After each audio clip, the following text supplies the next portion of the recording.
Farm4Profit podcast. Take a listen, have a blast. Farm4Profit podcast. Learn about farming while having a laugh. Farm4Profit podcast. What a fun interview that we have planned for a profit show, Dave. We don't get an opportunity like this very often, but due to a unique partnership that Sukup is a part, we get some really good content. And content today is coming from Mike Newland. He's the Director of Agriculture Business and Development for the Propane Education and Research Council, or PERC, as we're probably going to say for the rest of this interview, because that's a long... Fair enough. Propane... We need another acronym. Let's do it. Education and Research Council. Mike, welcome to the podcast. Hey guys, how are you? Hey, we're good. We're midday through the first day. The energy's still high, Yeah, right? definitely. Absolutely. So what's your tie to agriculture? Do you have a tie to agriculture? I've been in ag a long time. I hate to admit how long I've been in the ag space. Okay. But I've been doing, farm shows since the mid-'90s. Okay. I went to work for this little seed company called Asgrow Seed Company back in the 90s. Prior to them being bought out by Monsanto. So worked for Asgrow when they were based in Kalamazoo, Michigan. And was really on the forefront of that whole Roundup Ready revolution, all the traits that were introduced while I was there through the purchase. I think I was there 8 or 9 years. Wow. So really during a fun time in the ag space and the seed technology space. So that's really where my career started in agriculture. Okay. Married, kids, live close? Married, be married 30 years. Congratulations. April 30th. Yeah, thank you very much. Hey, congratulations on remembering the date. Yeah, how about that? Two kids, almost 25, a son that's almost 25, and a daughter that's 22. Very cool. So I'd like to think we're done past the hard years, but I joke all the time, the problems just get bigger and they get more expensive. And so That's fair. then you fast forward, now you're business development for PERC. Tell us more about PERC. So the PERC, the Propane Education Research Council, in its purest form is a checkoff program. Okay. And most people listening will understand what that is. But PERC's role in the industry is providing all the safety training and materials for the propane industry. We also do consumer outreach, not marketing. We do consumer outreach, and there's a reason we call it consumer outreach. And we also do business development. That's what I do. So the business development side, we've had some interesting conversations already here at Farm Progress Show with some OEM type folks, just talking about, is there a reason to develop the next widget that burns propane? And if we find that next widget and the industry deems it a worthy investment, we may invest the industry's money in helping bring that to market. We've done it a number of times. We've done it some big time projects, one of them being with Cummins, the engine company. So those are the types of projects that I come to farm shows and look for. Talking with different equipment companies. We're sitting here with Sukup. We're partnering with Sukup. We've done a project like that with them in the past to help them manufacture more efficient grain dryers. Some folks look at us a little sideways and say, why would you want to develop a product that burns less of your fuel? Yeah, right, more efficient. But we do. It's the right thing to do. We want to make sure that we're burning fuel efficiently, that we're doing things the most efficient way we can. We think the better we are at that, the longer we're very relevant and hopefully grow our industry. Well, and of course, grain dryers are going to use a whole lot of propane. They do. Just about 80% of the grain dryers in the country run on our fuel. Okay. So we dominate the space. If it's not natural gas, it's us. And so 80% of those grain dryers run on propane across the country. In total, we've got about 800,000 farms that burn our fuel for some reason across the U.S. So not quite a million, but very close to a million farms that rely on propane for some of their energy needs. So let's get some of the basics out of the way, because you've mentioned that you burn propane. Yep. So is propane a liquid or is propane a gas? What is propane? Yes, it can be both. So it's delivered as a liquid. Okay. Most applications, it's vaporized as it goes into the device, whether it's a grain dryer or an engine. C3H8, isn't it? C3H8, that's Yeah, correct. yeah. So carbon and hydrogen. Carbon and hydrogen. Super clean fuel. I always tell people it's cleanest combustion fuel. It's commercially available for purchase.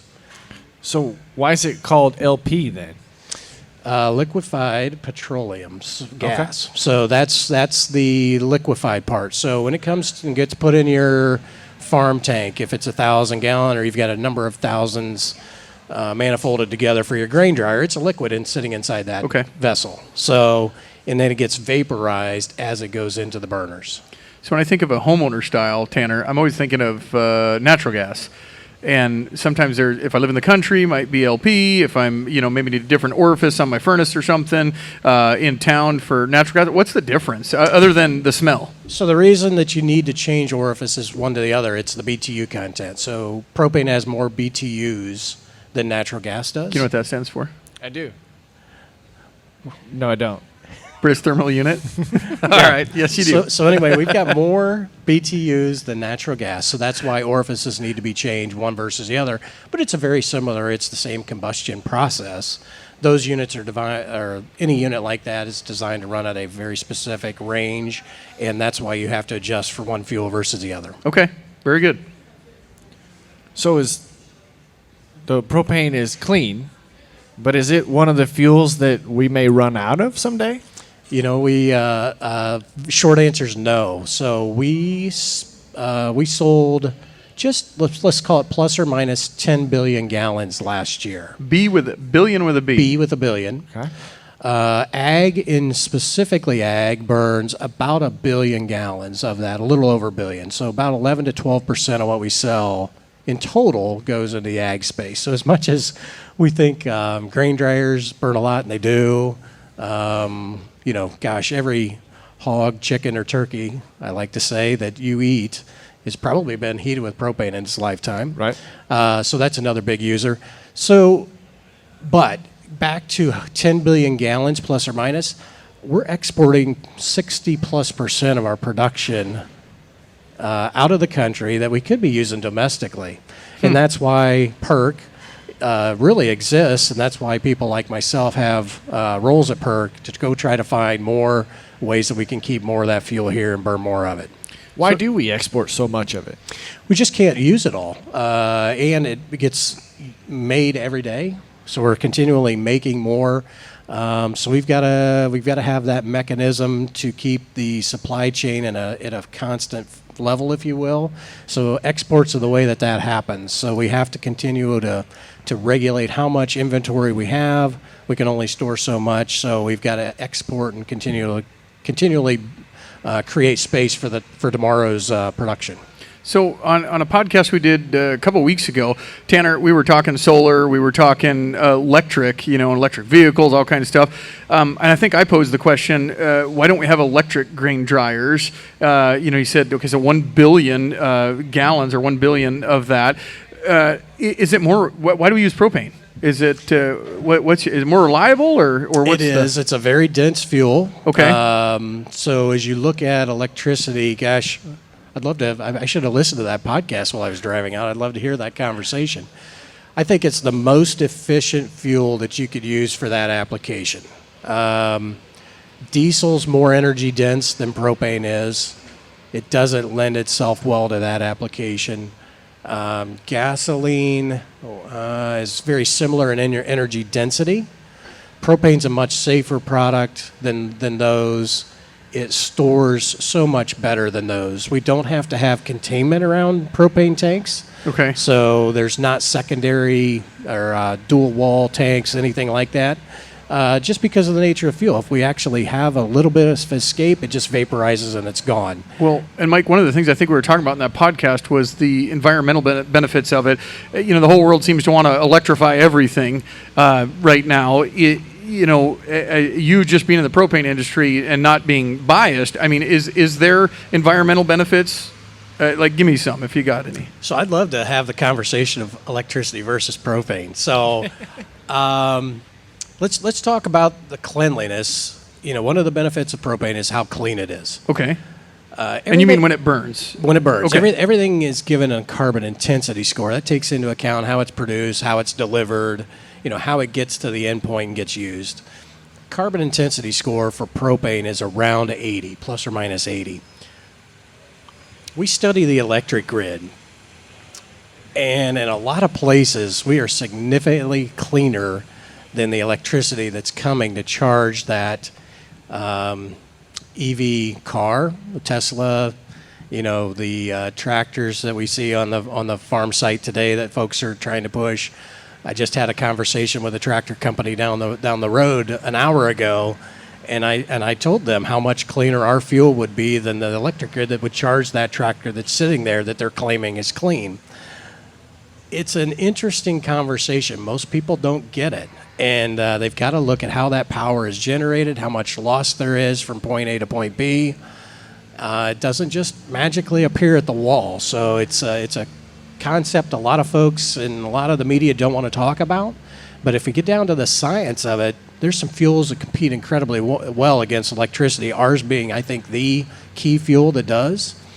So that's a key benefit, I think. Gotcha. And, I mentioned the environmentally friendliness of the fuel. It's non-toxic. We have engines that pump water right up against the Everglades in Florida. The Everglades, I always tell the story. I think it's probably the most regulated wetlands in the country. We move a lot of water right next to the Florida Everglades without any concern about contamination. So, and if a folks using propane for irrigation out in the Midwest, and it rains all year and they don't have to turn that engine on, that fuel can sit there indefinitely without going out of condition. It just doesn't happen. So, yeah, it's a great fuel. But as you think about that, we used to have LP-powered tractors. I was going to say the same thing. We did. But we don't have, like you said, you don't see that here at Farm Progress Show. No. Why? I work very hard on that on a weekly basis at PERC. That's the conversations that we're having. I love to have those conversations with the tractor folks.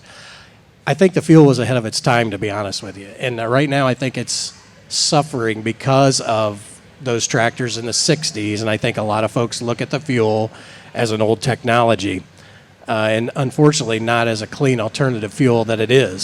So that's the stigma, if you will, that I work on to try to get past with those firms. I think electric is sexy right now. Propane, I don't think, has that same appeal to some folks.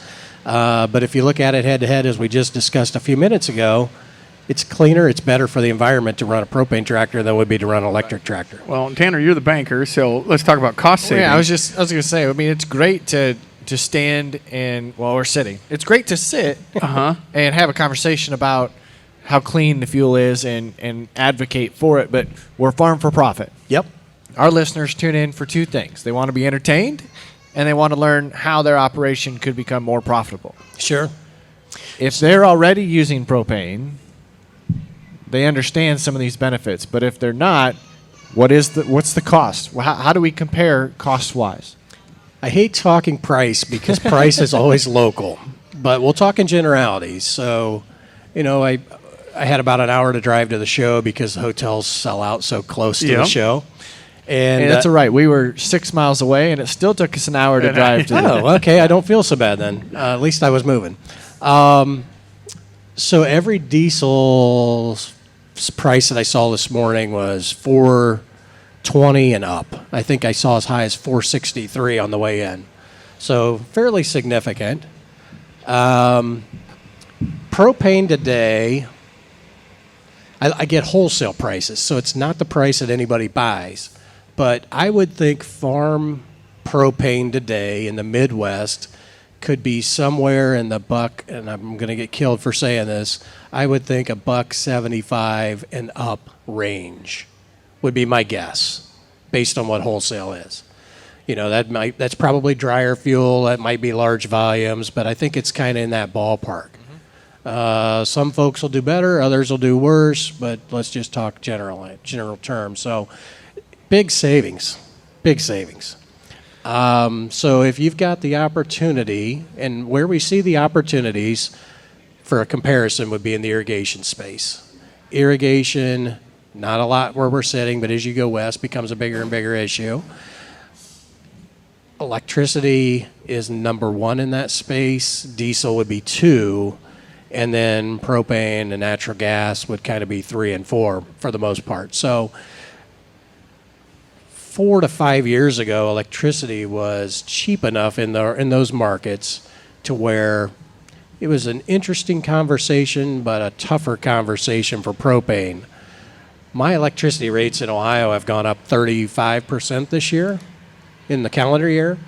They're doing the same thing across, I think, every state in the Midwest. We track those on a yearly basis at PERC. And today, I would argue that if you're doing electric irrigation, you're losing money versus propane. And I would encourage folks who are doing that and listening, take a look at it. We've got a cost calculator on our website, propane.com.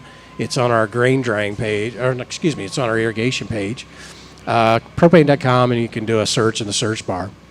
But there's an irrigation calculator that you can put in your local price for power, local price for propane, and it'll tell you what the end result's going to be. So anybody that's into that, likes to see the hard and fast numbers, there's an easy way to do it, and I'd encourage you to do it. So, Mike, you said that you thought propane might be ahead of its time.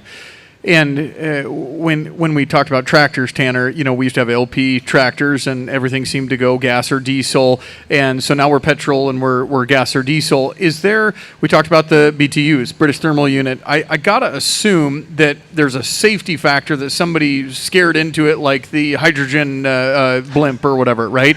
Doesn't LP, and I haven't looked it up, but a different flash point or a different ignition point versus diesel, do you think they did it for a safety reason, or is propane the safest fuel we can use too? I think it was probably done, this is just off the cuff, I think it was probably done for energy density. Okay. Folks love to get in a tractor, run it all day, and not stop for fuel.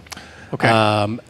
Diesel is the most dense, efficient fuel in that regard, for sure. And one of the challenges, any application and a mobile application that we take on, and we do some things on road as well for fleet vehicles with propane, is making sure we've got enough fuel on board to match what they're used to coming out of a diesel vehicle or vehicle piece of equipment. So, That's right. Isn't the Schwann's man yes, a propane? it is. powered Way to go. Schwann's, UPS, some of the box trucks that you see those folks running. Oh, really? Do run on propane, yeah. We're doing some fleets. Mail is getting moved across the country from distribution point to distribution point. The USPS is moving it with propane as well. So very good. Way So to go. Tanner, I'm thinking of ideas. Like, I'm trying to think of all the things on the farm that we'd use propane for. Let's think about it. I mean, I was thinking cattle waters. So my father-in-law still has cattle waters that Okay. are propane driven, but they're way old school. They're not the new Ritchie style. But that's to keep them unfroze in the winter. Yep. Okay. What do you have? Of course, the house. Yep. Keep buildings warm for livestock and or commodities. Yep. Drying. Yep. Grain drying. What else you got? Well, I even go back to the uses that I have. I've got a pup tank for my grill, and I've got a pup tank for my fire pit because it's a lot easier just to fire it up. Yep. Then build a fire with wood. Yeah. What are we missing, Corey? Oh, he says, look at your watch. How about, you want to talk power generation? Yeah. So backup power Backup at the generators house. for the hog confinements. Or We've got a yeah. number of big generators for backup for livestock operators. Funny enough, we're building generators to charge electric vehicles these days on propane for emergency type applications, and actually a lot of the grid. Because you don't need power. Once it's ignited, you don't need power to run a furnace. How's that work with propane? No, that's correct. That's Yeah. exactly right. The only thing you really need is an ignition source. Okay. Yep. So, folks, if you have a power outage and you've got a gas fireplace, it works. So, but power generation, if you've got a whole house backup system, we've got towable generators for emergency management type applications that run on propane. Yeah. California, those are getting used in the firefighting camps, those types of things. Aren't train systems, diesel locomotives, aren't they actually a generated system? They're actually, yeah. But are they run a on diesel generator? Diesel generators Diesel and run on generator? electric. Okay. Yep, absolutely. So there's all kinds of opportunities for us, and we work hard on a daily basis of making sure that those are optimized and maximized. Because the formation of propane, is it a byproduct of another process? It is. We don't go mine or drill for propane. No, so it comes out of two different sources. So production of natural gas, Okay. that's a byproduct of that, and then it also So it's another a byproduct of its competition. yeah, and then another stream comes out of oil refining. Okay. So about 60% of it, I believe, comes out of the natural gas production. 40% comes out of the oil refining process. That used to be the opposite way around, but as a country, we continue to use so much more natural gas on a yearly basis that it's becoming the fuel of choice as far as electricity production. So if we bring it back to agriculture, looking at that, when we look at the applications and what benefits it's providing our listeners, obviously we know when we can run our LB White furnaces in our hog barns that there's a benefit to keeping the livestock growing at the optimal pace. We want Correct. the best conditions, the most reliable way for us to keep our livestock healthy and happy. When we sit here at Sukup and we talk about drying grain, there's advantages to farmers to dry that grain. What can you talk about how PERC and the research you guys have done can put some value into what drying grain does for agriculture? Well, just in general terms, gosh, we've got to have a mechanism to hold grain 12 months a year, or virtually 12 months a year. And companies like Sukup give us the tools to do that. You know, we're looking at brand new designs on grain dryers today. We're looking at brand new bins outside. Just a world-class company that produces top-of-the-line products to help every grain farmer, no matter what grain you're farming, whether it's in the Midwest or elsewhere, to produce, condition, store high-quality grain to maximize their profits. I mean, that's really, at the end of the day, what these companies do, are give growers the best opportunity to maximize their profits by holding grain and keeping it conditioned, keeping your loss down, and all those discounts. So that's really, when you boil it down, what they do. And we're thrilled to have the partnership that we have with them. But propane plays a big role in that. Like I mentioned earlier, 80% of the folks that are drying grain across the country are using our fuel, and we're very thrilled with that. It's a big part of what we do. I got a question I just thought of from last night. We were talking pipelines. Yeah. We were talking carbon last night, but let's talk propane. What affects logistics in LP? I mean, pipelines, trucking, handling, etc. Do they compete with each other? You know, that the pipeline's more efficient and then trucking's more efficient, or what affects the transport? Very good question. Great question. So 2019 will be a spring that lives on my radar screen for a while. 2019 was not a good year. Corn crop went in late everywhere. Very early on, our industry knew that we had a bottleneck coming at the end of the year during grain drying season. So I just talked about all the propane that we export. We never run out of product. We have, in a year like 2019, we have logistics challenges because every gallon gets delivered to the farm by a truck. So that's the challenge. When things go badly, that's where it's going to be a bottleneck for us, is that last delivery component to the farm, because everybody that year was running all out, clear across the country, and we were late. Mm-hmm. To top it off, we had a very cold snap that came right upon grain drying. So we were really scrambling in that regard. So what we've done to mitigate that since mid-growing season of 2019, the propane industry, and I coordinated that, we have an internal model now. We model the corn crop across the country in every state by USDA crop district. Okay. We want to know what's happening with that corn crop and how it compares to other years, so we can take action if necessary with our logistics systems to prepare for what could or couldn't be a average or higher than average grain drying season. So, you know, we're sitting in central Illinois today. I'm going to guess we're in Illinois 50 from a USDA crop standpoint. We may or may not be in 50. But we could look at 23 years worth of data as an industry. We could look at this crop district 23 years and see what does this corn crop look compared to those 23 years, so we know ahead of time what's happening. We look at it every week from the time the corn gets planted in the spring, and we're still looking at it today, and we're a few weeks out from harvest. What's that saying I always say? Is the juice worth the squeeze? That's one, but data is the currency of everything moving forward, and data is the currency of farming. Yeah, so I worked for some interesting guys in the past that did a lot of data modeling, and actually they model a lot of crops around the world. I won't tell you why or who they are, but they're very good at what they do. Mm-hmm. And you're exactly right. I would argue that private data is more powerful than the government data, and I have reasons that I believe that to be the case. So as you look at that data in the future for PERC and propane, what are some advancements that you're excited to work on? Obviously, like you said, you're walking around this show building and trying to expand relationships, but what's on the radar for PERC? I think one of the coolest things that your audience is going to be interested in, we've got a project right now in California. We're building the first commercial soil steamer. And what? Exactly. I knew that was coming. So this unit injects superheated steam into the soil prior to planting. And we're doing that to control nematodes, and it actually kills and sterilizes weed seeds as well. So this would be a lettuce, strawberry type application. Right now, methyl bromide is the product of choice. Methyl bromide is bad stuff, shouldn't be used anymore. So we are we're really excited. I almost said fired up. We shouldn't say that.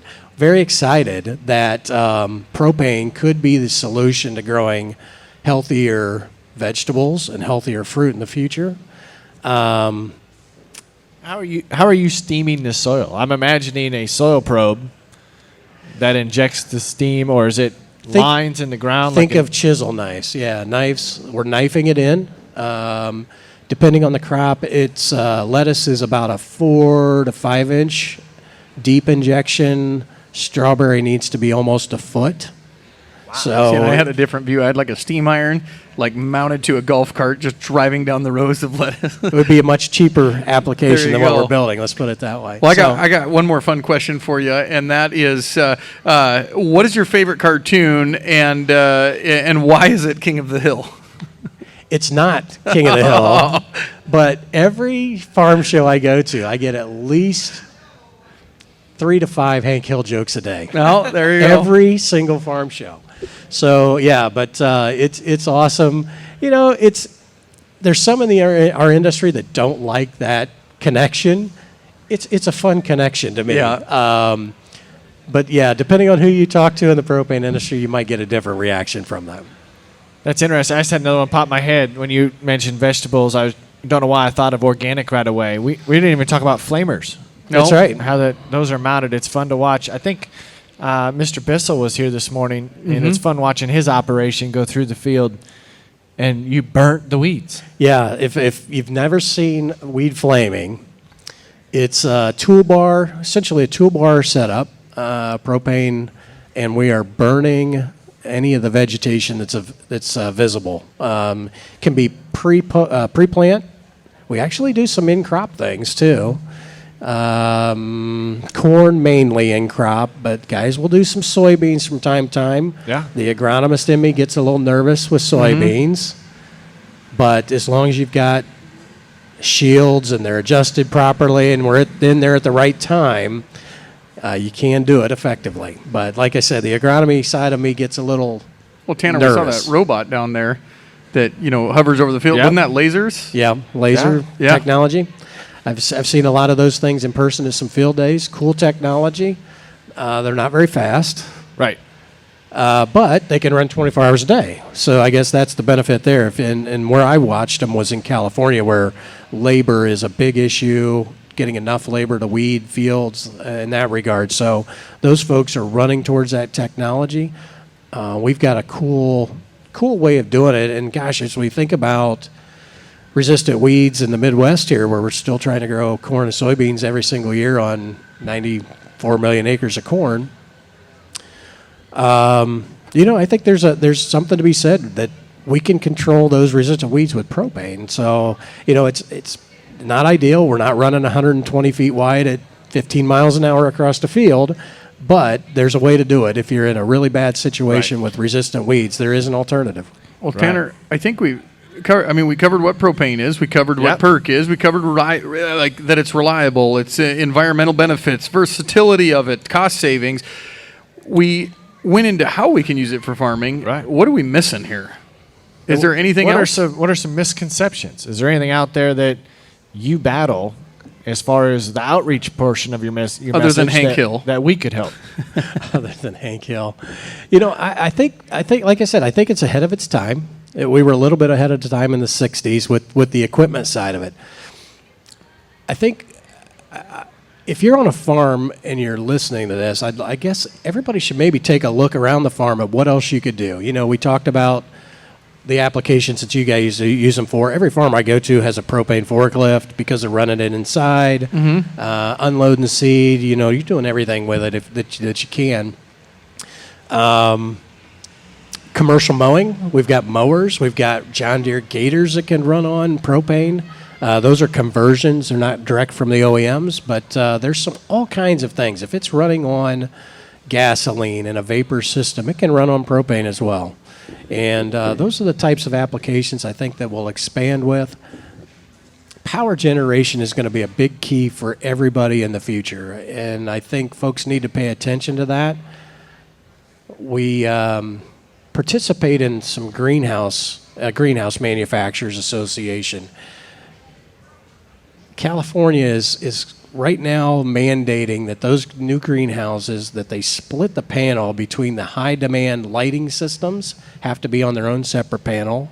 Everything else can go on a secondary electric panel, and those folks are very nervous that just gives another opportunity to regulate how much power goes through that greenhouse. So I think we've got to be mindful in ag of all the pressures, what opportunities we've got to maybe do things a little differently, but do them smarter. We burn a lot of diesel fuel in ag, under scrutiny big time. If you're not paying attention, there are some very tough regulations coming on diesel engines. And we talk with the engine companies all the time. There are some tough regulations coming, and they're going to be a challenge for some companies to meet. And just be open, understand what they are, be open to maybe an alternative solution for yourself. As we think about the future, I was on a plane the other day heading to Kentucky, and I thought, are they ever going to have an electric plane? They probably have them, but for commercial use. It's like, I'm kind of glad they got a tank of fuel underneath me too. So as I think forward, and we're talking future here, we have, diesel, we have propane, we have electric vehicles, we have solar energy, we have lots of new ways that everybody's been trying to solve the $1 million question for sustainability. How does propane fit into that? We make a bunch of it.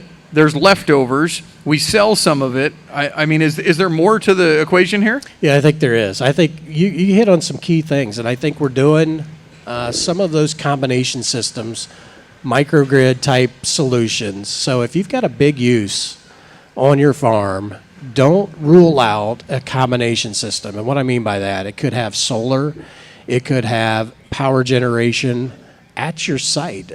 You may be able to produce power in the future on site cheaper than you can buy it off the grid. Oh, okay. So don't rule out things like that. If you happen to have a big heat requirement, a big hot water requirement, look at CHP, combined heat and power. You're producing your hot water, your power, your building heat, all that stuff in one unit. So if you've got a big greenhouse application, we do a lot of greenhouse stuff with CHP.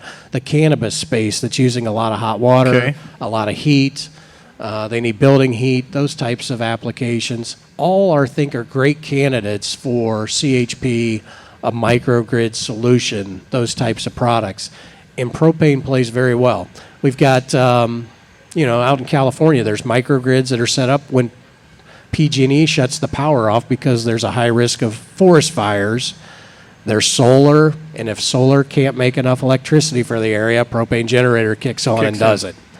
Those types of systems, I think, will become more common over time. And, we can do them today, but I think they're going to continue to evolve, get more efficient. So if you've got a propane generator and you've got a storage tank, what's the shelf life of propane? How long can it sit in that tank? Indefinitely. Really? Yeah, really. But how's that compared to if it's a tank of diesel fuel? I wouldn't do that with diesel tank.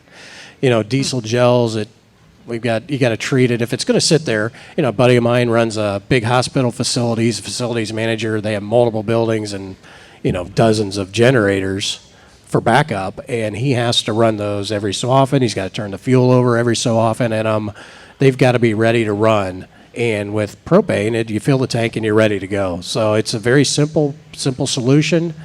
As I mentioned before, we've got irrigation engines sitting in the middle of sections that don't run. If a farmer's lucky and he doesn't have to run his irrigation engine that year, that fuel sits there. It's ready to go the following year. Well, that's good to know. And then it's just interesting as you think through what our listeners are getting out of this message. They probably all know that propane exists and probably know the various places on their farm where they could utilize propane as a fuel. And now we've helped break down the cost side of it and what it can do for reliability and the versatility of it. But are there programs specifically for agriculture or for farmers that help make it more cost effective? Are there any incentives? There are. So PERC, Propane Education Research Council, does offer incentives for anybody that's transitioning from a different fuel to propane. Go to propane.com/farm incentive. Landing page explains what it is. But today we're offering incentives on building heat, water heat, flame weeding, irrigation engines. I wish I could say in front of the Sioux Cup guys we're offering grain drying incentives, but we're not. So that's really the main one that we're not offering incentives. So depending on the category, depending on the cost of the equipment that you buy, you can earn up to $5,000 from us. There's details. Obviously, there's fine print. But anybody that's interested should go to propane.com/farm incentive and review the rules and requirements. What's the funnest fact about propane that nobody knows? Holy smokes. They're all fun, Dave. I think it's the 10 billion gallons, and I think it's the 60+% that we're exporting. Yeah, 60% was a lot. I wish it was a fun fact. It's not really a fun fact, but it's a fact. Right. Cool. And it gives us great opportunities, and that's what we're looking for. Is we're looking to the future and how we can burn more, but also help the ag space out as well. So before we ask our payoff question, we've had an audience member ask us to ask this question like 4 times now. Is there a renewable propane? Is there such thing as a renewable propane? I don't know who that is, but I need to find him and I need to buy him a soda. Yes, there is. And I appreciate whoever asking that. So, But isn't propane renewable because it's a byproduct of another source? it's a byproduct. So no, not renewable until here's how we have to think of it. So there's facilities around the country making renewable diesel. Okay, and that's where renewable propane. So in that process, there's a stream of propane that comes off of that. Depending on what they're using, it could be fats, oils, or grease to make that renewable diesel. It could be camelina, which we haven't talked about, which is a cool little plant that doesn't take any water to grow. It just grows. So anyway, if it's coming off of a renewable diesel processing facility, it is deemed renewable propane. So our normal carbon intensity of regular propane is about 80, which I said is fantastic, and it is. Does incredibly well when you look at other sources. Renewable propane can be 40, maybe sub 40.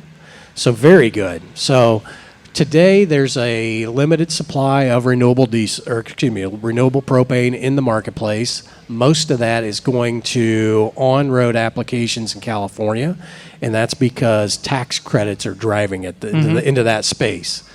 I've joked with some people internally. I think the last place it will come will be to agriculture. Yeah. And it's all tax credit driven. The tax credits are going to go to the on-road stuff.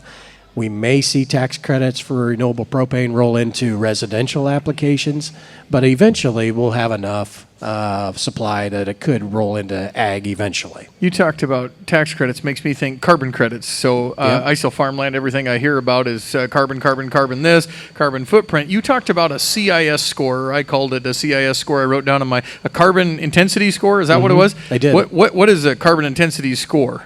So it takes into account how that product was produced, how it was delivered, and then the combustion of it, and it measures all those things. And I'm not an expert, but measures all those things to give a carbon intensity score. So you talk about one being 80, one being 40. Yep. What do I gain as the user? Do I gain anything by using a 40 versus not an in 80? Agriculture, you don't today. No. Right. The big win right now in reducing carbon scores are on-road applications in certain states. Okay. Yeah. So today, sitting here in Decatur doesn't mean a thing, but it could, and it Gotcha. probably will down the road. Yeah. There's some cool things coming from an ag perspective. Camelina. I went to Oregon 6 weeks ago to a field day to look at camelina. I wanted to see camelina myself. I mentioned my background's kind of agronomy and those types of things, so it intrigues me. So we're going to make renewable diesel and, in turn, renewable propane out of camelina. Very small seeded plant. It's in the mustard family. Think canola-ish. Right. Doesn't take much water. Can be used as a cover crop. Yeah, it's a cover crop. That's exactly correct. So those fallow years or corners of center pivots out west, as you go out west where you can't grow anything because the water can't reach it, those are the areas that camelina is going to grow. And we've got a cool opportunity in ag to produce an ag product that in turn produces a fuel for ag that can come back and that you can take a benefit and take advantage of. That is kind of neat. But as we wrap up every one of our conversations, the guest gets to ask the same question for us to put a summary together. So are you ready for the payoff question? Wow, I am, I guess. What do you like most about working with farmers, or what do you like most about farmers? I think the industry, and I've been blessed to work in it over 25 years, you get to deal with tremendous people start to finish. I've met a handful of people in my 25 years that, for one reason or another, they were tough to deal with. That just doesn't happen. They're good, honest people. And if you study the propane industry, you will see the exact same thing. They're almost mirror images of each other from a people quality standpoint. So that's the one thing that I love. Your word and a handshake still means something in ag, and I do appreciate that and really love that. Okay, that's a good answer. Awesome. Well, thanks for taking some time out of your busy Farm Progress Show schedule. We appreciate what you and Perk do to education and outreach, is giving us the opportunity to educate our listeners. And hopefully they walked away with some value out of this episode. We also thank everybody for sitting in here during your lunch hour and listening to us chat for a little bit. So, Mike, we appreciate it a lot. Thanks so much. Appreciate the opportunity. And listeners, until next time, have a good one.